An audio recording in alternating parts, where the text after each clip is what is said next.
Bonjour à toutes et à tous. Je suis ravi de vous rencontrer aujourd'hui. Oui, je vous propose de faire un petit parcours à travers le paysage de la recherche et de l'innovation. Je pense que c'est intéressant quand on parle de recherche, recherche scientifique, d'y associer aussi le volet technologie et innovation. Et surtout quand on s'intéresse à la culture scientifique, technique et industrielle, l'ensemble, ça constitue un processus qui permet la production de nouvelles connaissances, nouveaux services, nouveaux produits. Et je pense que c'est difficile de dissocier tout ça. Alors, je ne vais pas vous faire un catalogue de tout ce qui se fait en Hauts-de-France. Il se fait beaucoup de choses. Je pense que ça n'a aucun intérêt. Mais c'est peut-être à travers cette présentation expliciter un certain nombre de choses, voir comment tout ça, ça s'organise, voir comment tout ça, ça fonctionne. Voilà.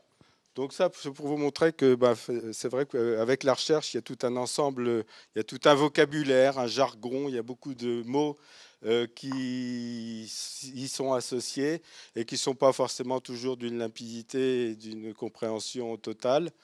Donc il y a tout un vocabulaire autour de l'objet. Bon, par exemple, recherche scientifique, recherche académique, sciences dures, sciences molles, sciences humaines, inhumaines, etc. Toutes ces choses qu'on essaie d'oublier un peu parce que ça devient quand même un petit peu ringard, etc.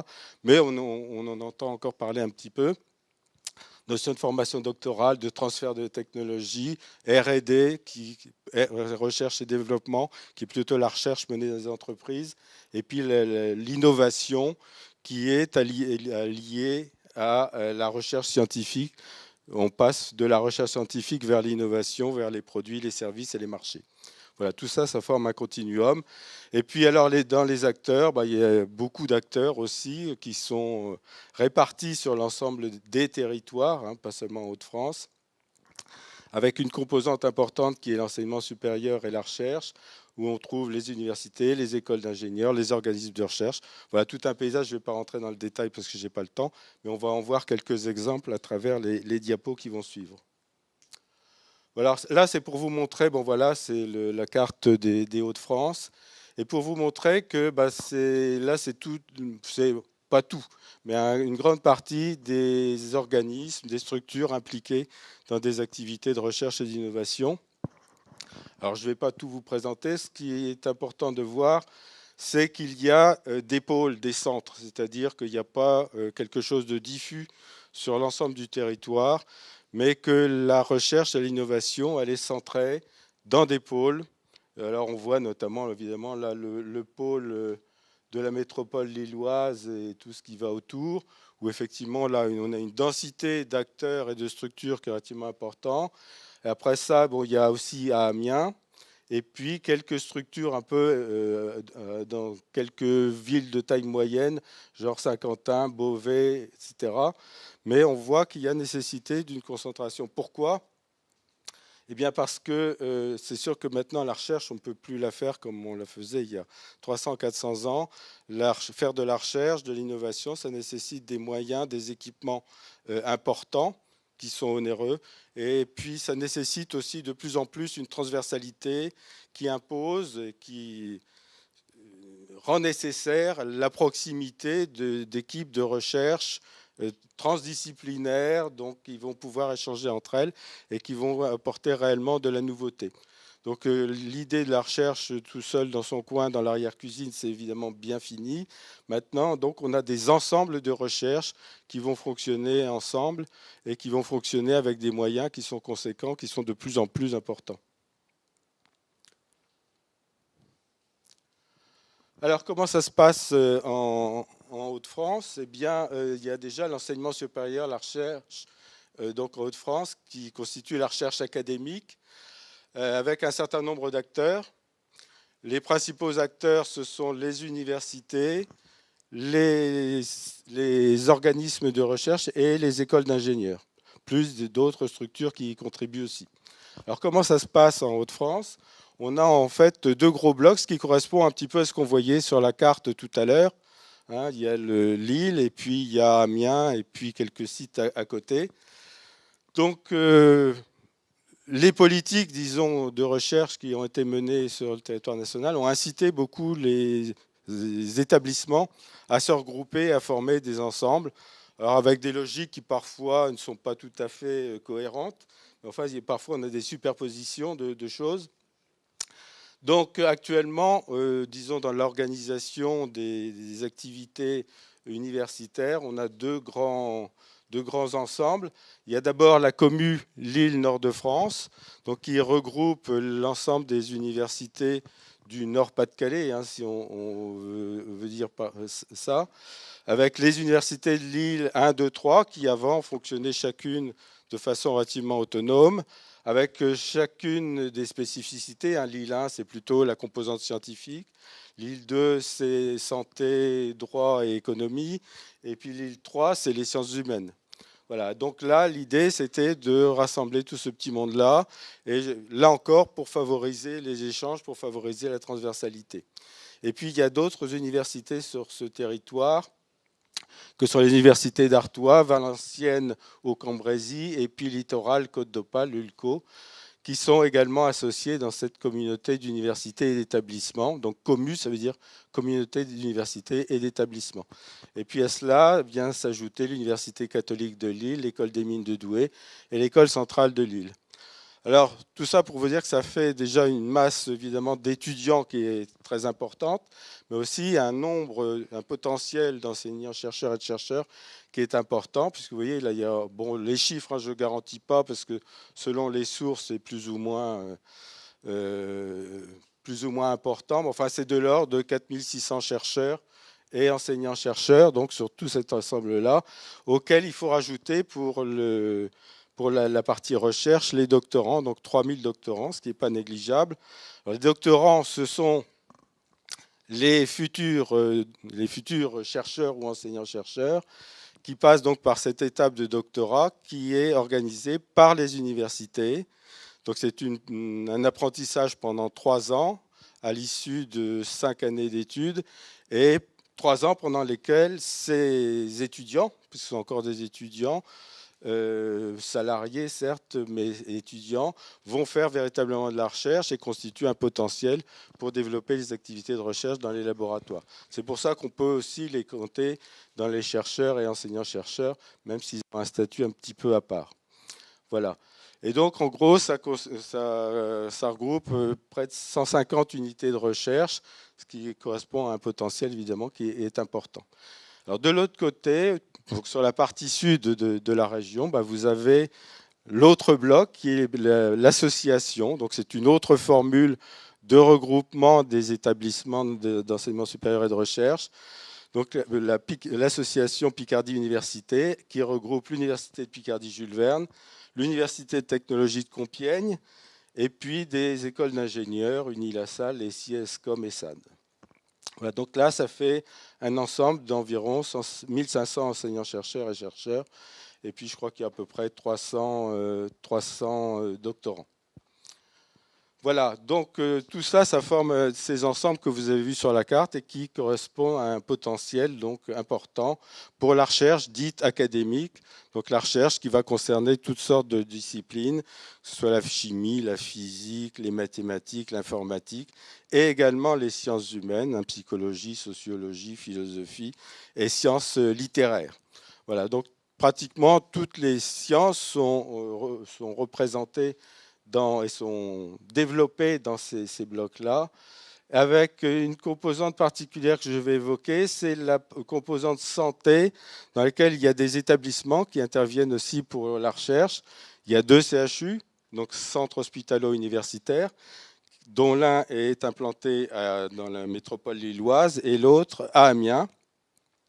Et donc les CHU, c'est centres hospitalo-universitaires, donc il y a la partie universitaire, puisque dans ces établissements-là, il y a des enseignants-chercheurs, des professeurs ou des maîtres de conférences universitaires qui viennent développer de la recherche à la fois fondamentale, mais aussi de la recherche clinique. Et c'est un potentiel de recherche qui est important dans le domaine de la santé. Alors, dans le domaine de la santé, on a aussi l'Institut Pasteur à Lille et le Cancéropole. Et puis, il y a 14 écoles d'ingénieurs. Et je vois le temps qui passe, donc je vais accélérer. Voilà, dans la recherche, à côté de la recherche, des universités pour la recherche académique, on a ce qu'on appelle les organismes de recherche.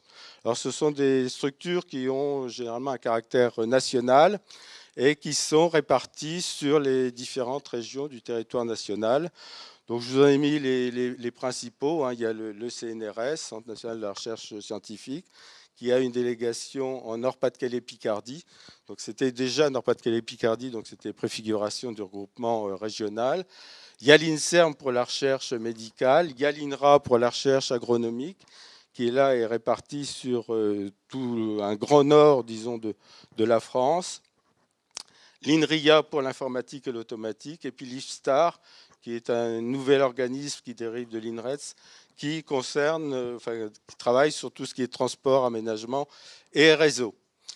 Alors, c'est ce qu'on appelle des établissements publics à caractère scientifique et culturel, à différencier d'autres établissements qu'on appelle les établissements publics à caractère industriel et commercial, qui ont aussi une activité, eux, à la différence des premiers, c'est-à-dire qu'ils font des prestations, ils offrent des services, disons, qui sont payants et donc ils ont une activité commerciale, d'où leur nom de commercial.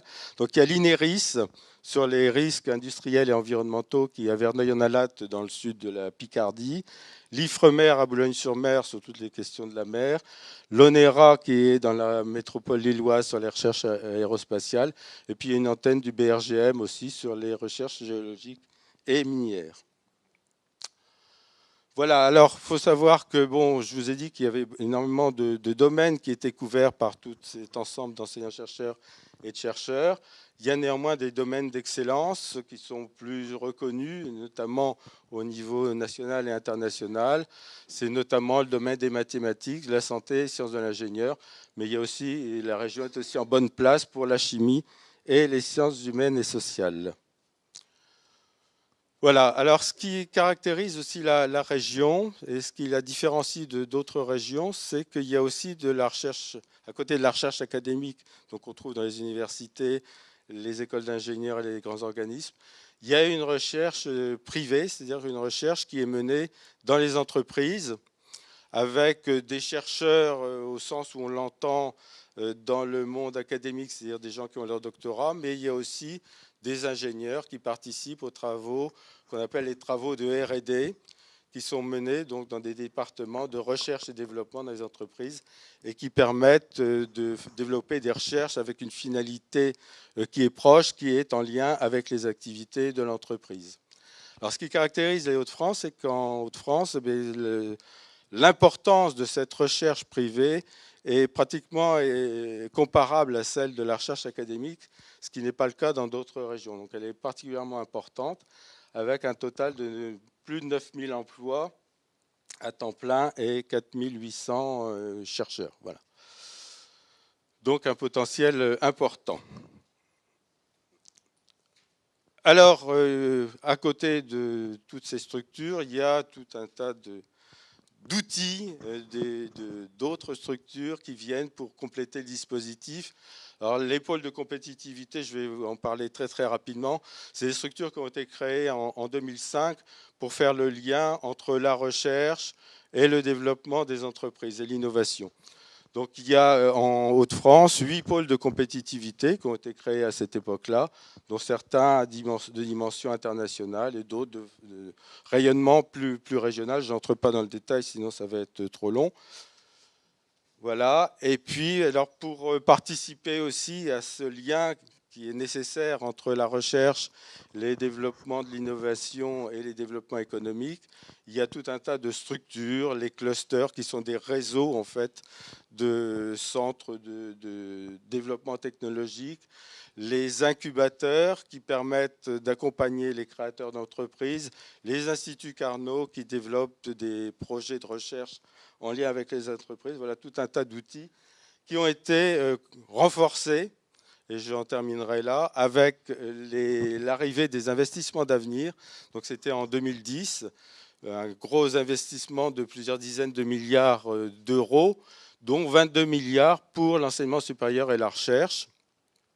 Donc il y a eu des appels à projets pour créer des nouveaux centres d'excellence, des nouveaux centres de développement de la recherche et de l'innovation, avec des choses qui s'appelaient des LabEx, des Equipex, des initiatives d'excellence À Lille, on a parlé récemment de l'ICIT, hein, Lille Nord-Europe, là, qui a été créée. Bon, voilà, toutes ces structures qui sont des structures importantes et largement financées et qui permettent de rapprocher le monde de la recherche, le monde de l'entreprise, le monde de la technologie et d'avancer donc sur la recherche et l'innovation.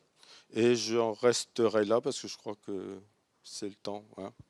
J'ai encore une ou deux diapos, mais alors, vous voyez, ça n'est qu'un survol, c'est très approximatif, mais c'est pour vous dire que bah, voilà, c'est un ensemble qui est assez complexe, mais qui finalement fonctionne assez bien et produit des résultats. Et on voit que de plus en plus, cet aspect, cette finalisation, cette utilité que l'on donne aux travaux de recherche vers des développements économiques, c'est quelque chose qui évolue et qui prend, disons, qui donne une nouvelle forme au paysage. Voilà. Mais bon, on pourrait en parler des heures, mais j'arrête là. Merci, merci Marc-André. Merci.